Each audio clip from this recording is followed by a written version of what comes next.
Il est 7h40 sur Europe 1, l'heure de la Toucham avec Bertrand Chameroy. Bonjour Bertrand. Bonjour Mathieu. Alors hier, lors d'un point de situation, la maire de Paris, Anne Hidalgo, s'est dite opposée à un confinement le week-end. Avec nous pour en parler, l'un de ses adjoints, Gilles Rouette. Bonjour. Bonjour Monsieur Béliard. Attendez, excusez-moi, vous me prenez un peu de cours. J'ai pas eu le temps de m'échauffer. Vous permettez?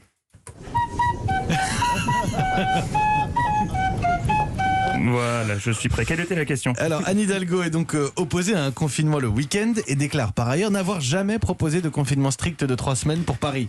C'est tout à fait exact. Et pourtant, jeudi dernier, suite au point de Jean Castex, la mairie de Paris réclamait un confinement de 3 semaines avec la perspective de tout rouvrir à son issue. Je n'ai pas le souvenir d'avoir entendu ça. Comment vous dites? Confinement? Non, j'ai jamais entendu ce mot. C'est pourtant le cas. Non, elle a jamais dit ça. Vous préférez pas qu'on parle de Serge Gainsbourg plutôt? Non, parce que je sais que j'avais une super spéciale à suivre. J'ai plein d'anecdotes parce que Serge, c'était Paris, c'était la rue de Verneuil. Vous savez quoi? Pas tout de suite. Dans un instant, mais pas tout de suite. Là, je suis désolé, mais vous avez proposé un confinement de 3 semaines. Non, elle a jamais dit ça. C'est pénible. Vous m'avez fait venir pour faire un monologue. Je vous dis qu'elle a jamais dit ça. Elle a jamais dit ça. Merde, à la fin. C'est son premier adjoint qui a évoqué ce confinement de 3 semaines. C'est pas la même chose. Et quand bien même elle aurait évoqué un confinement de 3 semaines, c'est interdit par la loi de revenir sur ses propos? Je ne crois pas. Vous doutez jamais, vous. Jamais à la cantine le midi, vous dites ah super, de la choucroute de la mer. Non, jamais. Avant de finalement prendre de la brandade de morue. Enfin, voilà, nous c'est pareil. Nous gérons la crise de la même façon que vous hésitez à la cantine. Plusieurs plats sont sur la table et on essaie de choisir le moins dégueulasse. C'est notre nouvelle stratégie. Annoncer, tester, renoncer, hésiter, s'embourber.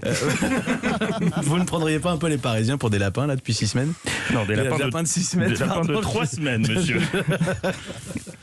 Excusez-moi. Je vous en prie. À propos de stratégie, Anne Hidalgo propose aux enseignants de faire classe en extérieur dans la mesure du possible. Oui, et elle venait d'inaugurer une cour d'école débétonisée dans laquelle on a creusé un trou rempli de copeaux de bois pour que les enfants y jouent, là, un peu comme des chats dans une litière.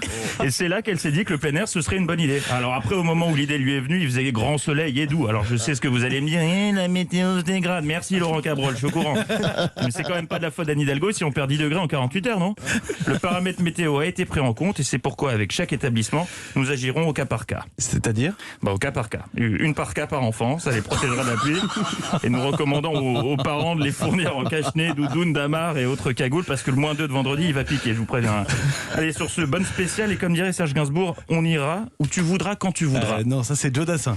Moi, je parle de Gainsbourg. Mais oui, mais vous venez de citer l'été indien. Non, j'ai jamais dit ça. La Toucham, tous les matins 7h40, c'est sur Europe 1. Merci Bertrand Chameroy, à tout à l'heure 10h avec Philippe Vandel dans Culture Média. Il est 7h42.